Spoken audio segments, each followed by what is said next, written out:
नाज़रीन, रुपया पैसा में आपको खुशामदीद कहते हैं। मैं हूं अली नासिर और आज जिस मौजू के ऊपर हम बात करेंगे वो है तामीरात के शोबे को दरपेश एक बहुत ही अहम चैलेंज।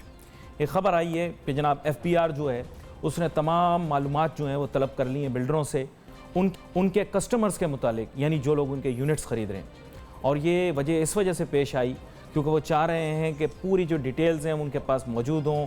किताबत यानी डॉक्यूमेंटेशन उसकी प्राइमरी रीज़न है। बहुत दफ़ा पहले भी बिल्डर्स और रियल एस्टेट से ताल्लुक़ रखने वाले अफराद के साथ इस पेचीदा मौजू के ऊपर डिस्कशन होती रही कि क्या उनको टैक्स नेट में आना चाहिए या नहीं आना चाहिए। अगर उनको आना चाहिए तो किस लेवल तक डॉक्यूमेंटेशन होनी चाहिए और किस लेवल तक नहीं होनी चाहिए। कभी कभार मैं कहूँगा कि अनसाउंड एडवाइस की वजह से कुछ गलत स्टेप्स हो जाते हैं दोनों साइड से।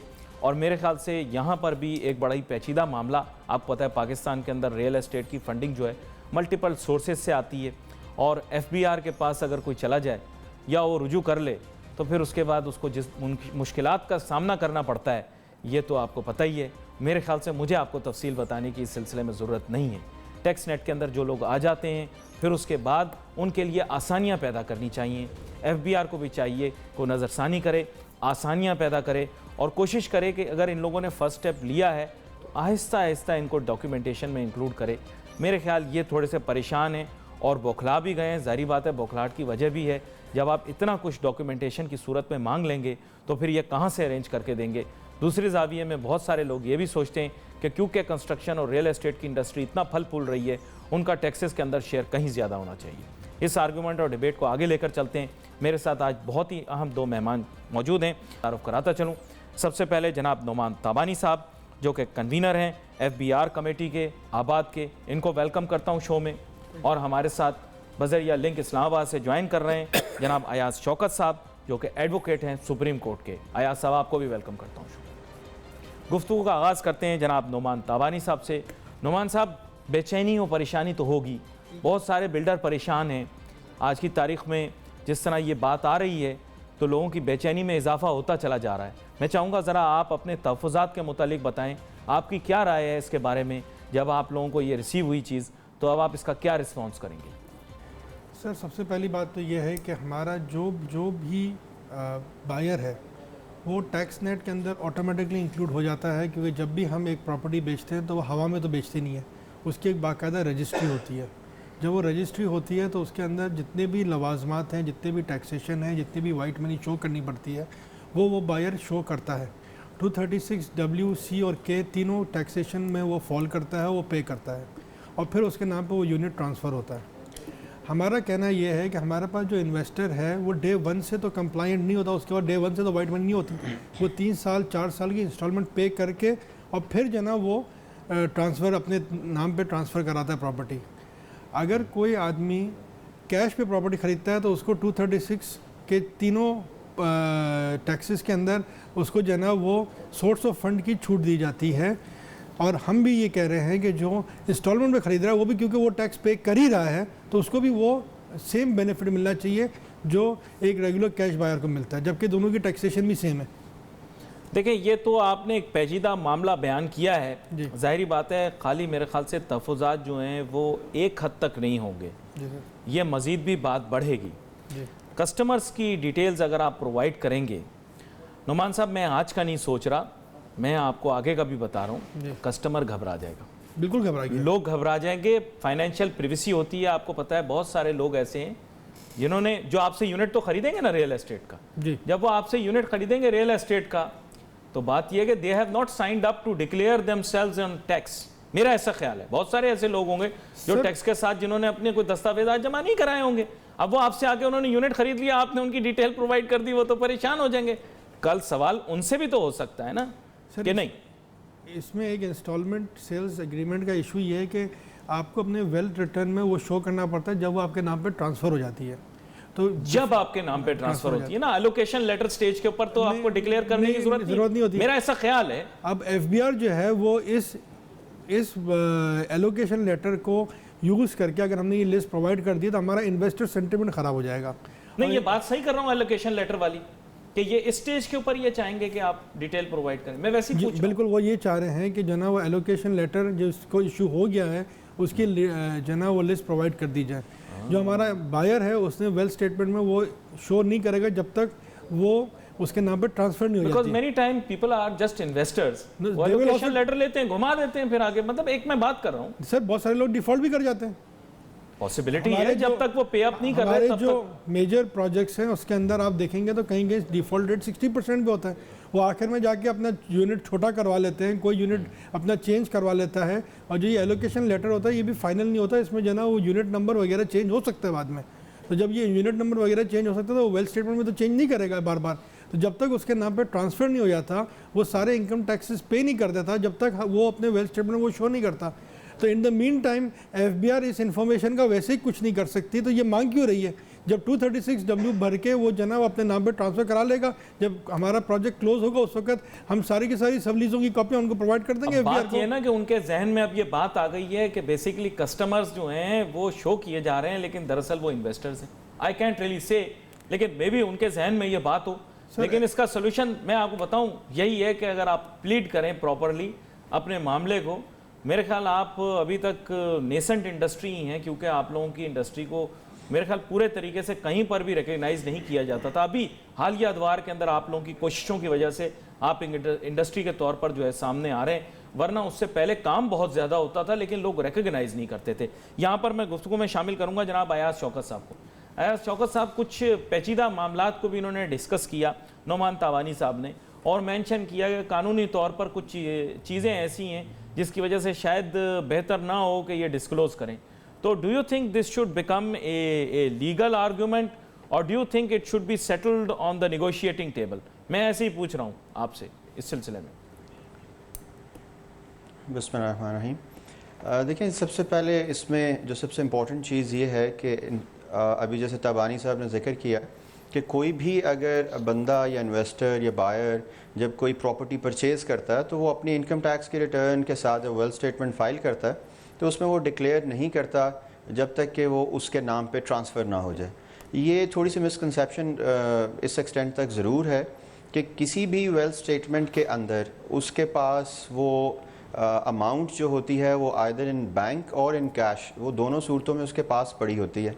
अगर जब भी वो कोई एग्रीमेंट करेगा इनिशियल स्टेजेस पे कि मैंने ये सर्टन एक अपार्टमेंट मैंने परचेज़ करना है, और अपार्टमेंट परचेज़ करते हुए जो डाउन पेमेंट उसकी देगा, और अगर वो 30 जून के दरमियान में आ जाती है डेट, तो वो उस डाउन पेमेंट को अपनी वेल्थ स्टेटमेंट में डिक्लेयर करना पड़ता है, क्योंकि वो या तो थोड़ा सा उसको, इसलिए उसने अपनी फिगर्स को रिकंसाइल करना। बात मे बी आपकी बात में मेरिट्स होंगे, लेकिन let me just talk realistically also. एक चीज़ आपसे पूछना चाहूँगा, पाकिस्तान में तो बहुत सारे नॉन फाइलर्स हैं, और उन नॉन फाइलर्स में से बहुत सारे लोग जो हैं वो यके बाद दीगरे जो है वो रियल एस्टेट में इन्वेस्ट कर रहे हैं। मुझे बताने की ज़रूरत नहीं है, पूरे पाकिस्तान में यही हो रहा है।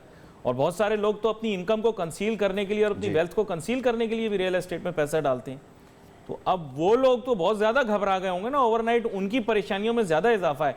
बिल्डर तो जितने परेशान हैं, क्योंकि इनकी परेशानी तो ये होगी कि जनाब हमें रिवील करना पड़ेगा, डिटेल्स ज़्यादा देनी पड़ेंगी। लेकिन जो लोग इन्वेस्ट कर रहे हैं रियल एस्टेट के अंदर, वो इस वक्त ज़्यादा परेशान है। यार हमारे कवायफ जो है वो चले जाएंगे सबके सामने। आपके ख्याल से क्या उनकी कंसर्न जो है वो जेन्युइन और रियल है कि नहीं? नहीं जी, देखिए दो चीज़ें हैं इसके अंदर। एक तो चीज़ है कि अगर कोई टैक्स पेयर है और एक जो टैक्स पेयर नहीं है, जो नहीं है ना लोग टैक्स पेयर, अपनी वेल्थ एक एग्जैक्टली जो टैक्स पेयर नहीं है उनके लिए तो ये प्रॉब्लम होगी। लेकिन हम सब का ये फ़र्ज़ है, जैसे अगर ये आबाद एसोसिएशन है, इनका भी फ़र्ज़ है कि अगर कोई भी ऐसा इन्वेस्टर जो उसने अपनी जो टैक्स पेयर नहीं है, जो रिटर्न फाइल नहीं करता, उसके लिए तो ये प्रॉब्लम अराइज़ हो सकती है। लेकिन जो रिटर्न फाइल करता है, जो वेल्थ स्टेटमेंट डिक्लेयर करता है, उसके अंदर ये अमाउंट अगर डिक्लेयर करेगा तो उसको एज सच कोई इफ़ेक्ट होगा नहीं। एक बात। दूसरी बात यह है कि इसमें जो आबाद को जो कंसर्न है कि हम अपनी इन्वेस्टर की सारी डिटेल्स उनके पास चली जाएंगी, वो वैसे भी जिस दिन ये एग्रीमेंट करते हैं एज़ पर लॉ, तो जिस दिन एग्रीमेंट करेंगे उसी दिन इनको टैक्स, जो सेलर का और परचेज़र का जो टैक्स है वो डिपॉजिट होना है, और उसकी सारी डिटेल्स थ्रू CNIC वो डिपार्टमेंट के पास, FBI के पास पहुँच जाती। अब FBR चाह रहा है कि उसको एक सब कुछ एक प्लेट में मिले, कि वो सारी डिटेल्स वो एक दफ़ा ही सारे बिल्डर से वो कलेक्ट करे और उसके ऊपर फिर वो नोटिस इशू करे। अदरवाइज़ ये सारी डिटेल्स उनके पास जब भी कोई ट्रांसफ़र होता है वो उनके पास डिटेल चली जाती है। वो क्योंकि जब टैक्स डिपॉजिट होता है, जैसे भी तबानी साहब ने जिक्र किया 236C एंड 236K, उसमें सेलर और बायर दोनों की वो टैक्स डिपॉजिट करते हैं और वो उनके CNIC के अगेंस्ट डिपॉजिट होता है। जब वो डिपॉजिट होता है तो उसकी सारी डिटेल्स FBR के सिस्टम में। अब FBR सिर्फ उसकी, ये जो अभी उसने जो नोटिस इशू किया, वो स्पेसिफिकली इस वजह से इन्होंने शायद नोटिस इशू किए कि उनको सब चीज़ इख्तियार मिले और उधर से वो उठाएं और साहब को नोटिस इशू करना शुरू कर दें। सर मेरी एक ऐसी राय है, harass शायद करना शुरू अदनासी कर मेरी राय गलत हो, मेरे ख्याल से वो नोटिस इसलिए गए हैं क्योंकि मेरे ख्याल आबाद वालों ने ऐसा सोचा था, या मैं कह सकता हूँ कि बिल्डर्स ने ऐसा सोचा था कि अगर हम इस टैक्स सिस्टम के अंदर एंटर कर जाएंगे विद ऑल जेन्युइननेस तो शायद चीज़ें स्ट्रीमलाइन हो जाएंगी। मेरे ख्याल वो इनका कुछ मुगालता था, मुझे ऐसा महसूस होता है, और इनको अभी तक अंदाज़ा नहीं था कि अगर आप टैक्स नेट में चले जाएं तो फिर उसके बाद आपके हाल सही नहीं रहते। खैर कानूनी तौर पर तो बिल्कुल सही बात है, ये लोगों को टैक्स देना चाहिए, लेकिन क्या करें, हमारे यहाँ मसले मसाइल कुछ इस नौइयत के होते हैं। I fully encourage people to pay their taxes on time, but we have to be realistic about the situation. यहाँ पर एक छोटी सी ब्रेक लेते हैं, ब्रेक के बाद वापस आते हैं, अपनी गुफ्तगू जारी रखते हैं।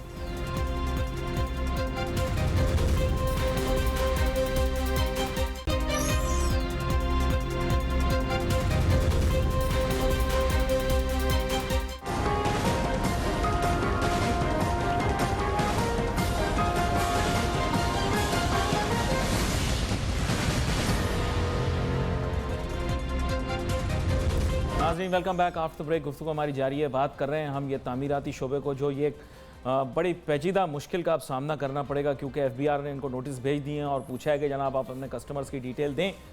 To be very frank, customers की डिटेल एक वजह ये भी नहीं होती कि जो ये दे पाते, क्योंकि कभी कभार इन्वेस्टर्स जो हैं वो इन एडवांस यूनिट्स को जो है ना अपने नाम पर करवा लेते हैं ताकि वो साइड बाय साइड जो है वो बिल्डिंग की डेवलपमेंट के साथ वो भी जो है वो रीप बेनिफिट या रीप फ्रूट कर सकें। अब चैलेंज ये है कि हर किसी चीज़ को छुपाना नहीं चाहिए, अब हर चीज़ को डायरेक्टली बात करनी चाहिए। मीडिया ओपन है, इशू अगर एग्जिस्ट करता है तो उसके सोल्यूशन के लिए बिल्कुल ओपन डिस्कशन होनी चाहिए ताकि जो है ना एक डिस्कशन के नतीजे में कोई मंतकी हल निकल सके। नोमान ताबानी साहब, ब्रेक पे जाने से पहले मैंने मुख्तसरन ये बात डिस्कस की थी आपके साथ कि एक चैलेंज तो ये आ जाता है कि जब भी आप टैक्स नेट में जाते हैं तो शुरू में थोड़े से बॉटल नेक्स और थोड़े से प्रॉब्लम ज़रूर फेस करने पड़ते हैं। मेरे ख्याल अगर आप अपना लेवल ऑफ इंटरेक्शन बढ़ा लें FBR के साथ तो थोड़ा बेहतर हो जाएगा। तो FBR के साथ भी कोई आपने डायलॉग किया था इस सिलसिले में आज से 2 साल पहले, जब आप लोग, मेरे ख्याल तकरीबन 2 साल होने को आए होंगे, जब ये मामला उठा था, आप लोग डिस्कशंस के लिए इस्लामाबाद आ जा रहे थे, वहाँ पर चाय पापों के ऊपर बड़ी दावतें भी हुई। मैंने सुना वज़ीर साहब ने भी बड़ी खुशी का इजहार किया जब आप लोग गए, आप मीटिंग से निकले और बड़े खुश थे कि मामला हल हो गया। मैं तो उसी वक्त वाकिफ़ हो गया था कि कुछ तो गड़बड़ है, लेकिन अब जाके उसके आपको आउटकम्स दिखाई दे रहे हैं। तो FBR के साथ आपका इंटरेक्शन बढ़ा है कि नहीं? हमारा FBR के साथ, मिनिस्टर फॉर फाइनेंस के साथ, मिनिस्टर फॉर रेवेन्यू के साथ हाईएस्ट लेवल पे जो है ना वो इंटरेक्शन जारी है और हमारा एक बहुत अच्छा लिएज़ॉन उनके साथ क्रिएटेड है। मिफ्ता इस्माइल साहब हमारे आबाद हाउस पे लास्ट मंथ आए थे और उनसे हमने इस बारे में बात की थी। उन्होंने कहा था कि ये बिल्कुल हाईएस्ट लेवल पे इसको जो है ना वो देखेंगे और इस पर जो है ना वो नज़रसानी करेंगे। अनफॉर्चुनेटली वो ख़ुद इतने ज़्यादा कंट्रोवर्सी में घिरे रहते हैं ये गवर्नमेंट कि जनाब अभी तक इस मौजू पे उनको सही तरीके से, कंट्रोवर्सी हो सकता है बिजी हैं या जो भी है उसकी वजह से वो अभी तक इस मौजू पे उन्होंने जनाब वो कोई पेशरफ नहीं दिखाई है। अलबत्ता हमारे बिल्डरों को डे बाई डे नोटिस आना ज़्यादा शुरू हो गए, जिसकी वजह से हमारे जो इन्वेस्टर्स हैं और जो ये इंडस्ट्री है वो वापस एक क्राइसिस मोड में चली गई है, क्योंकि अगर इन्वेस्टर्स हमारे जो है ना वो पुल आउट करना शुरू हो गए तो हमारी जो ये इंडस्ट्री जो भी आप कह रहे हैं कि फल फूल रही है, ये इंडस्ट्री वापस जो है ना वो दौरे कदीम में चली जाएगी। एक एडवाइस तो ये भी मैं हमेशा बिल्डर्स को देता हूँ कि बहुत ही फ्रूगल लाइफ स्टाइल जिएँ और कोशिश करें कि बहुत सिंपलिस्टिक अपनी अप्रोच रखें, और क्योंकि अगर जितना ज़्यादा आप असराफ दिखाएंगे तो आप नज़र में आएंगे। लेकिन चंद सुन लेते हैं मेरी बात, उनमें जो इंटेलिजेंट हैं, होशियार हैं, वो कोशिश करते हैं गाड़ियाँ भी छोटी रखें, घर भी मुनासिब रखें, अपना लाइफ स्टाइल भी मुनासिब रखें। लेकिन कुछ लोग जो हैं वो असराफ शुरू कर देते हैं, उनके ख़र्चे इतने बढ़ जाते हैं, उनके लाइफ स्टाइल्स इतने ज़्यादा हाई फाई होते हैं कि ख़ुद ब खुद वो नज़र में आ जाते हैं और वो कभी कभार मेरी बात का बुरा भी मान जाते हैं। नोमान ताबानी साहब, थोड़ा अपने साथियों को भी समझाइएगा कि हमारे मुल्क के अंदर ज़रा एहतियात से चलना पड़ता है, क्योंकि इंसान अगर नज़रों में आ जाए तो फिर वो बहुत बड़े मसले मसाइल का शिकार हो जाता है। आज शौकत साहब, यहाँ पर आपकी जानिब आऊँगा, अब इसका सोल्यूशन निकालना है, मुझे सोल्यूशन बताएं। मेन इशू ये है कि आपने तो आइडियल सिचुएशन बयान कर दी, आप हैं कानून गो लोग हमेशा आइडियलिस्ट होते हैं, यूटोपियन दुनिया का सोचते हैं। मुझे बताएं रियलिस्टिक सिचुएशन तो आपके सामने है सर। मैं आपको सामने पिंडी का ही मामला रख दूं तो पूरी जीटी रोड भरी पड़ी है, तो वहाँ पर आप डॉक्यूमेंटेशन करने निकलेंगे तो बड़े मसले मसाइल पैदा हो जाएंगे। अब आप मुझे बताएं इसका सोल्यूशन आपके जहन में क्या है? देखिए सर, अभी तबानी साहब ने जिक्र किया और आपने भी स्पेसिफिकली जिक्र किया कि 1.5-2 साल से गवर्नमेंट ऑफ पाकिस्तान के साथ इनके मुज़ाकरात चल रहे थे और ये स्पेसिफिक तबानी साहब को भी नॉलेज में होगा। मैं थोड़ा सा टाइम आपका लूँगा। जी जी। इसमें स्पेसिफिक इनकम टैक्स के अंदर एक 7C सेक्शन इंसर्ट हुई थी और उसमें बिल्डर्स और डेवलपर्स के ऊपर जो टैक्सेशन का सेपरेट ब्लॉक उन्होंने फॉर्म किया था और उसमें फर्स्ट स्केड्यूल के अंदर डिवीजन 8A है जिसमें इनकी टैक्सेशन थी। अब एज सच अगर आप आज देखें तो बिल्डर्स और डेवलपर्स के ऊपर टैक्स रेट बहुत कम है। अब अगर कमर्शियल में देखें तो वो रफली अराउंड 210 रुपीज़ पर स्क्वायर फीट के हिसाब से टैक्स है, चाहे वो उसकी जितनी मर्जी वो कॉस्ट हो, वो स्पेसिफिक क्या कह रहे हैं स्क्वायर आप? फुट के क्या हिसाब से खत्म हो उस पर गया टैक्स ये है। लास्ट फाइनेंस बिल में जो ना वो ये प्रोविजन निकाल दी गई हैं। अब हम रेगुलर इनकम टैक्स में आ गए। अब ये बोल रहे हैं कि वो जो प्रोविजंस एग्जिस्ट करती हैं वो इनके ऊपर अब एग्जिस्ट नहीं कर, ये बोल रहे हैं, मुझे पता नहीं। फाइनेंस बिल लास्ट ईयर का वेरीफाई आप कर लें। 2017-18 साहब कह रहे हैं कि कुछ कह रहे हैं जी। 2017-18 का जो फाइनेंस बिल है, ये जो बजट है इसमें ये खत्म हो गया। हम कोशिश कर रहे हैं कि उसको जो ना रीइंस्टेट करवा लें। नहीं सर, मैं आप इत्तेफाक करते हैं ये इस चीज़ से? 7C का जो ना खत्म हो उसी साइड जी आया शौकत साहब, आप कुछ कहना चाहें? उसी साइड पे आगे आ रहा हूँ। उसी साइड पे आगे आ रहा हूँ कि इसके अंदर उन्होंने इनको बिल्डर्स को डेवलपर्स को काफ़ी रिलीफ दिया था जब इनकी बिल्डर्स और डेवलपर्स के साथ बातचीत चल रही थी। सब्सिक्वेंटली उन्होंने जब उसको अमेंडमेंट ले आए और उसके बाद अब वो नॉर्मल टैक्स रजीम के अंदर वो फॉल उन्होंने कर दिया। लेकिन इसमें सबसे इम्पॉर्टेंट चीज़ सिर्फ इनको जो कंसर्न है वो इनके इन्वेस्टर का है। टैक्सेशन बिल्डर्स के या डेवलपर्स का उनका इशू नहीं है, ज़्यादा इनको इशू आ रहा है वो सिर्फ इन्वेस्टर्स का आ रहा है कि अगर इन्वेस्टर्स दरमियान में से निकल जाते हैं तो फिर ये इंडस्ट्री ग्रो नहीं करेगी। तो उसके लिए अभी वैसे गवर्नमेंट जो साइड बाय साइड अगर वो कर रही है, अगर तबानी साहब की भी नॉलेज में होगा।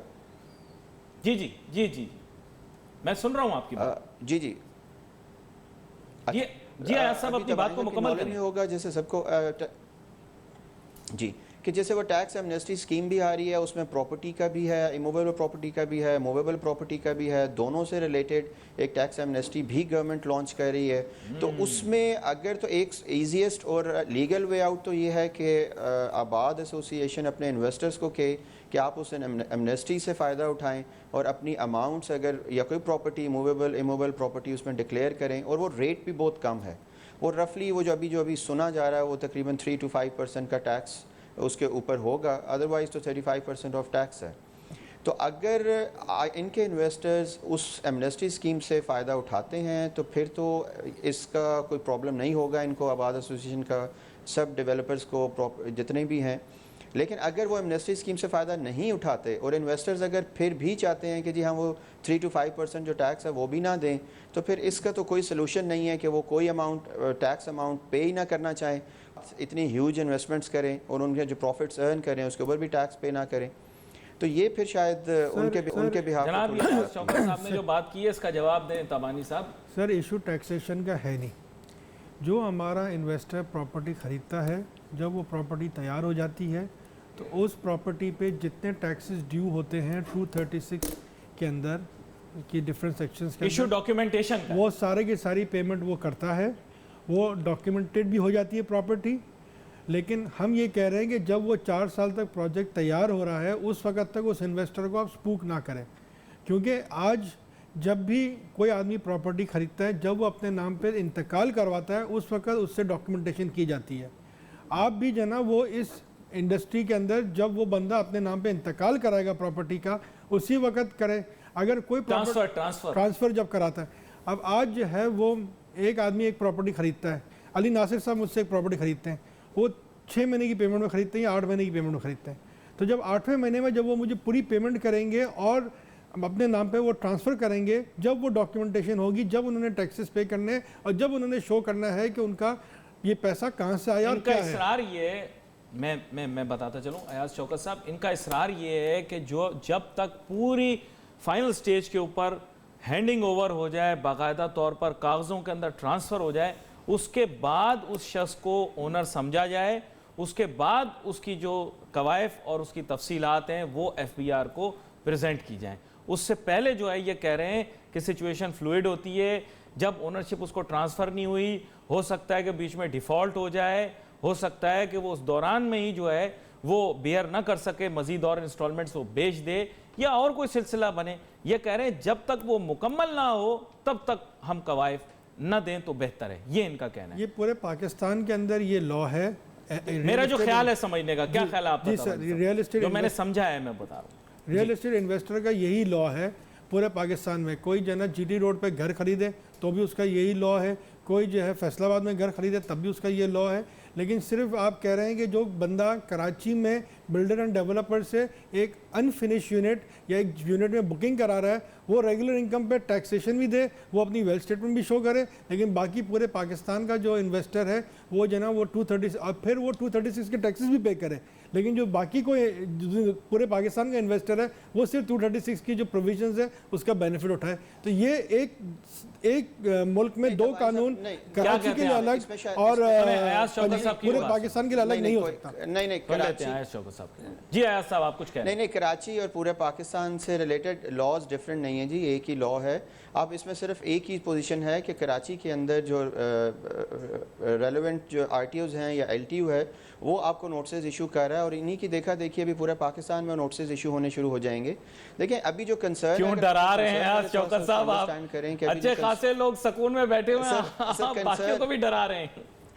नहीं देखिए सर, अगर ये जितना ये इशू हाईलाइट होगा और अकॉर्डिंगली टैक्स ऑफिस जो मशीनरी है वो इसी तरीके से काम करती है कि जब उन्हें पता चलता है कि जी कराची में क्या हुआ, लाहौर में क्या हुआ, इस्लामाबाद में क्या हुआ, तो अकॉर्डिंगली, इसलिए कि इनको कंट्रोलिंग अथॉरिटी तो FBR है, फिर FBR तमाम फील्ड ऑफिसर्स को एक इंस्ट्रक्शंस भी पास ऑन कर देती है कि जी ये देखें फ़लान जगह से ये इन्फॉर्मेशन सीख कर रहे हैं, तो आप भी ऐसे इन्फॉर्मेशन अपने एरिया के अंदर जो आपके रिलेटेड या जो रजिस्टर्ड टैक्स पेयर्स हैं उनसे वो इन्फॉर्मेशन सीख करें।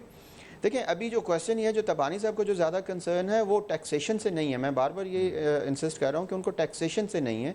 वो ये कहते हैं कि जी ठीक है, जो 30 जून का जो स्टेटस आएगा उसके मुताबिक 236C का भी 236K का भी जो सेलर परचेज़र का वो टैक्स पे करने को तैयार हैं। अभी जो इनको कंसर्न है वो इनको सिर्फ कंसर्न है इनके इन्वेस्टर्स की इन्वेस्टमेंट कि जो आया, फिर माजरत के साथ कि क्या वो वाइट मनी है या वो ब्लैक मनी है। अगर वो वाइट मनी है तो फिर तो उनको कोई कंसर्न नहीं है। उसमें ग्रे मनी भी होता है, वाइट, ब्लैक और ग्रे, किसी जगह पे भी डिस्क्लोज, तीन तरह के। ठीक हो गया सर, जो ग्रे मनी भी है। चलें, वाइट मनी में तो किसी को कोई कंसर्न नहीं होता, ग्रे मनी, ब्लैक मनी या फुल ब्लैक या हाफ ब्लैक, वो तो उसके अंदर तो उनको प्रॉब्लम होगी। अब जो मेनली जो इशू ये आ रहा है कि अगर इन्वेस्टर, अच्छा अली साहब ने, मैं समझ गया आपकी बात को। एक छोटी सी मुझे ब्रेक लेनी है, ब्रेक के बाद जब मैं वापस आता हूँ, ये बड़ी अहम बात आपने की है, मेरे ख्याल से इसमें क्लैरिटी भी चाहिए और एक वक्त आ गया है कि बंदे को खुल के बात करनी चाहिए। मैं हमेशा ये कहता हूँ भाई खुल के बात करें ताकि इशू का रेजोल्यूशन निकल सके। अब चूंकि आप उस एंगल पर ले आए हैं तो मेरे ख्याल उसको हम कंप्लीट करते हैं आर्गूमेंट को, लेकिन एक छोटी सी ब्रेक के बाद। Let's take a short break.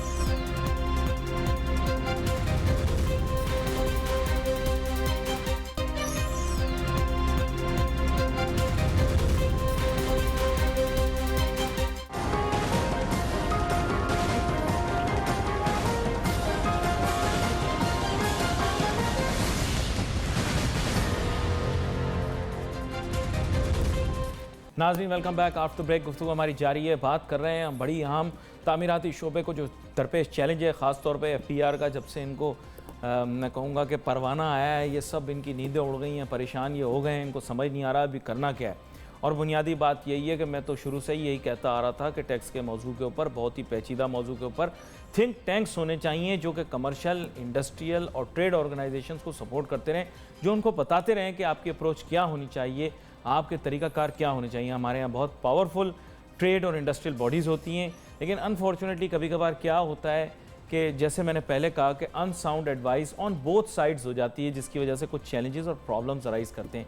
कभी कभार गवर्नमेंट्स भी बहुत सारी जो कोशिश कर रही होती हैं कि भाई लोगों को टैक्स नेट में लेकर आएँ, और ये चूँकि एक शोबा था रियल एस्टेट का जिसके ऊपर हमारे मईशतदान जो हैं वो आंखें बंद करके तनकीद करते हैं, बिल्कुल जैसे आंखें बंद करके वो हुकूमत की पॉलिसियों की तारीफ़ करते रहे, तो उसके नतीजे में हुआ क्या कि कभी कभार पॉलिसियाँ मुरतब करने के अंदर जो एक होमोजेनिटी होनी चाहिए वो होमोजेनिटी डेवलप नहीं हो पाई। ब्रेक पे जाने से पहले मेरी बात हो रही थी अयाज शौकत साहब के साथ, और अयाज शौकत साहब जो कि एडवोकेट हैं सुप्रीम कोर्ट के, वो इस मसले के बारे में बता रहे थे। उन्होंने मुख्तलिफ कैटेगरीज सरमाए की बताई कि जनाब अगर ये मामलात हैं तो फिर तो इन मामलात को ठीक होना चाहिए। तो अयाज शौकत साहब, अगर इस मामले को हमने ठीक करना है और सरमाए को वाइट जो है उसको, तो ज़ाहिरी बात है जैसे आपने कहा कि सिस्टम उसको एब्जॉर्ब भी कर लेगा, एक्सेप्ट भी कर लेगा, तो दूसरे काइंड्स का फिर एडवांटेज लेने का तरीका सिर्फ आपने बताया कि वो एमनेस्टी स्कीम या कोई ऐसा तरीका कार हो जहां आप हर चीज़ डिक्लेयर कर दें। लेकिन ग्राउंड रियलिटी तो ये है कि हमारे मुल्क के अंदर जहां डॉक्यूमेंटेड इकॉनमी मौजूद है वहां अनडॉक्यूमेंटेड इकॉनमी भी मौजूद है, और अनडॉक्यूमेंटेड इकॉनमी का एक बहुत बड़ा हिस्सा रियल एस्टेट की तरफ आता है। लोग रियल एस्टेट के अंदर ज़ाहिरी बात है सिर्फ ओपन प्लॉट्स को नहीं कंसिडर करते, अब तो कंस्ट्रक्टेड यूनिट्स भी जो हैं वो उसका हिस्सा बन चुके हैं। तो अब आप मुझे बताएं कि इसके लिए वे आउट क्या होगा, जो मैंने आपसे पहले पूछा था। वे आउट या सोल्यूशन क्या सिर्फ एमनेस्टी स्कीम है या इनको रिलीफ दे दें टेम्परेरीली बिल्डर्स एंड डेवलपर्स को? आपका क्या ख्याल है? इनको टेम्परेरी रिलीफ देनी चाहिए ताकि वक्ती तौर पर अपने मामला ठीक कर लें, फिर उसके बाद इनको लेकर आएँ? देखिए सर, जी सर, देखें अभी तो इनको वक्ती तौर पे रिलीफ ज़रूर देना चाहिए कि जब तक ये एमनेस्टी स्कीम को लॉन्च नहीं कर दे। जब वो बाकायदा लॉन्च हो जाए और उसके बाद अगर कोई बंदा अगर उसको अवेल नहीं करता और फिर भी कोई ब्लैक मनी रह जाती है पाकिस्तान के अंदर, या अनडॉक्यूमेंटेड इकॉनमी है, तो फिर उस सूरत के अंदर तो फिर इनको बिल्कुल अकोमोडेट किसी सूरत भी नहीं करना चाहिए। लेकिन जब तक कि एमनेस्टी स्कीम आप लॉन्च नहीं करते, और सबको पता है, गवर्नमेंट को भी पता है, पॉलिसी मेकर्स को पता है कि अनडॉक्यूमेंटेड इकॉनमी पाकिस्तान का एक बहुत बड़ा चंक है और उसके अंदर ब्लैक मनी बहुत ज़्यादा है मार्केट के अंदर, मुल्क के अंदर, तो इसीलिए वो एमनेस्टी को लॉन्च कर रहे हैं। तो तब तक का ज़रूर रिलीफ इनको देना चाहिए बिल्डर्स को कि वो एटलीस्ट उनको एक ब्रीदिंग स्पेस दे दें कि जब तक आप अगर किसी को अकोमोडेट कर रहे हैं, फैसिलिटेट कर रहे हैं, तो पूरे तरीके से फैसिलिटेट करें, और जून तक एटलीस्ट उनको ना छेड़ा जाए कि उसके बाद अगर कोई बंदे रह जाते हैं तो ज़रूर वो हर तरफ से अगर कोई डॉक्यूमेंटेशन मांग रहे हैं बिल्डर से, डेवलपर से, तो वो उनको भी प्रोवाइड करनी चाहिए। लेकिन सबसे इंपॉर्टेंट चीज़ वही है कि इन्वेस्टमेंट जो भी जिसके पास भी है, चाहे वो ब्लैक मनी है, चाहे वो वाइट मनी है, उसको डिक्लेयर अल्टीमेटली होना चाहिए। और वो मुल्क के लिए बहुत अच्छा है कि अगर वो डॉक्यूमेंटेड हो जाएगी इकॉनमी, तो हर एक बंदे के लिए वो एक बेहतर हो जाएगा, उस हर एक बंदे के लिए कि डॉक्यूमेंटेड इकॉनमी के अंदर एक डिस्ट्रीब्यूशन ऑफ वेल्थ होती है प्रॉपर, तो वो आप जितना उससे डॉक्यूमेंटेड इकॉनमी होगी उससे बिजनेस प्रमोट करेगा। आपको ये कन्विंस तो मेरी करना चाह रहे हैं ताबानी साहब, आपको ये कन्विंस करना चाह रहे हैं कि आप डॉक्यूमेंटेड हो जाएं, डॉक्यूमेंटेशन की तरफ आ जाएं, लेकिन साथ ही साथ मेरी वाली बात को भी ये समझ पा रहे हैं और आपका जो मतलब मसला है उसको भी ये रिकग्नाइज करते हुए कह रहे हैं कि कुछ अरसा आप लोगों को रिलीफ दे दी जाए ताकि जब तक एमनेस्टी आती है आपको रिलीफ। तो आपके जहन में कोई प्रपोजल तो होगा, आपने गवर्नमेंट को क्या सेट ऑफ पॉइंट्स पे डिस्कशन के लिए दावत दी है या उनके साथ किस मौजू पर बात की है, ये भी थोड़ा वाजे करें ताकि जो लोग कंसर्न हैं इस वक्त, इन्वेस्टर्स और इसके अलावा जिन लोगों ने रियल एस्टेट में इन्वेस्ट किया हुआ या प्रॉपर्टी में इन्वेस्ट किया हुआ, उनकी कंसर्न्स को आप अटेंड कर सकें या उनको जवाब दे सकें। जी सर, मेरा जवाब थोड़ा सा टेक्निकल होगा, आपने मुझे थोड़ा सा लीवे देना होगा। चलें टेक्निकल जवाब दे लें, बहुत पेचीदा ना कीजिएगा, आवाम सुन रही है। जी सर, इनकम टैक्स के अंदर 111 वो सेक्शन है जिसमें एक FBR ऑफिसर जो है वो आपकी प्रॉपर्टी के ऊपर आपकी प्रॉपर्टी की वैल्यूएशन को चैलेंज कर सकता है। ठीक है, जब हमने ये FBR वैल्यू निकलवाई है FBR से, तो अब ये जो पोजीशन ऑफ चैलेंजिंग है ये अब FBR के ऑफिशियल के पास नहीं रहा है। जो FBR की नोटिफाइड वैल्यूज़ हैं वो have to be accepted as actual values by the FBR officials. इसमें कोई दो राय नहीं है, ये पार्ट ऑफ लेजिस्लेशन है, ये पार्ट ऑफ लॉ है। ठीक है, अब इन्होंने करा ये है कि पाकिस्तान के अंदर एक तो मार्केट ये रिकग्नाइज कर लिया कि एक मार्केट वैल्यू है, एक FBR की वैल्यू है और एक कलेक्टर वैल्यू है। ठीक, जो कलेक्टर वैल्यू है उसकी वाइट मनी आपके पास होनी चाहिए in your tax return which is your tax paid income. No no, I am completely confused. आप मुझे कह रहे हैं कि एफबीआर की एक वैल्यू अलहदा है, जी सर, कलेक्टर की वैल्यू अलहदा है, बिल्कुल सर, मार्केट वैल्यू अलहदा है। बिल्कुल सर। मुझे समझ में नहीं आई सर मुझे समझाएं। एक वो वैल्यू है जिस पे provincial taxes, provincial government stamp duty, registrar fees और सीवीटी कलेक्ट करती है। वो कौन सी है? वो कलेक्टर वैल्यू है। ओके, ठीक है जी। उनको एक एफबीआर वैल्यू है rates। जिस पे government of Pakistan, federal board of revenue हमसे कैपिटल गेंस टैक्स कलेक्ट करता है, एडवांस इनकम टैक्स कलेक्ट करता है, और जो कलेक्टर वैल्यू और जो है ना वो एफबीआर वैल्यू का डिफरेंशियल होता है उस पर 3% एक टैक्स कलेक्ट करता है, जिसका आपको वाइट मनी शो नहीं करनी पड़ती। वो वाइटनिंग स्कीम है, वो एक डेयरी वाइटनर है जो आपके कलेक्टर वैल्यू और एफबीआर वैल्यू का जो डिफरेंस है उसको वाइट कर देता है। ये एक एमनेस्टी नहीं है, ये पाकिस्तान का लॉ है। यानी कि अगर आपने 1 करोड़ की प्रॉपर्टी खरीदी, उसका 25 लाख रुपए कलेक्टर वैल्यू है, 75 लाख रुपए एफबीआर वैल्यू है, तो 25 लाख पे आप स्टैम्प ड्यूटी पे करेंगे, 50 लाख पे आप 3% एफबीआर को देंगे और आपके पास 25 लाख रुपए की वाइट मनी होगी। 75 लाख रुपए की आप वैल्यू शो करेंगे इनकम टैक्स रिटर्न में, लेकिन आपने खरीदी करोड़ रुपए की होगी।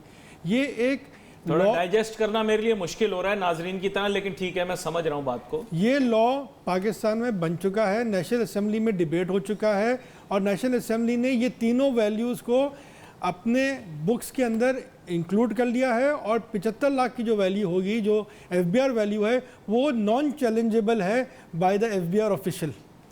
अब इस कानून के होते हुए आप कैसे कह सकते हैं कि जो बंदा प्रॉपर्टी कैश पे खरीदेगा वो जो है वो इस तरीके से टैक्स पे करेगा, लेकिन जो बिल्डर एंड डेवलपर से खरीदेगा वो 35% टैक्स पे करेगा। एक मुल्क में दो कानून एक साथ नहीं चल सकते। इस बहस पर तो पहले भी मेरे ख्याल अयाज शौकत साहब ने अपनी एक राय दी है। वक्त मेरे पास मुख्तसर है, मैं कोशिश तो करता कि ये सारी चीज़ें आज सिमट जाती, लेकिन आगे आने वाले दिनों के अंदर मेरे ख्याल से इस सिलसिले के अंदर बहुत सारी पेशरफ्त होगी, उसके ऊपर भी बात करेंगे। और अपने फाजिल मेहमानों का शुक्रिया अदा करता चलूँ। साथ साथ हमारी कोशिश ये भी होती है कि हम इस रेजोल्यूशन के लिए मूव करें। We wait for your messages on Facebook. यहाँ पे अली नासिर हमारी टीम को इजाज़त दीजिए। अल्लाह हाफ़िज़।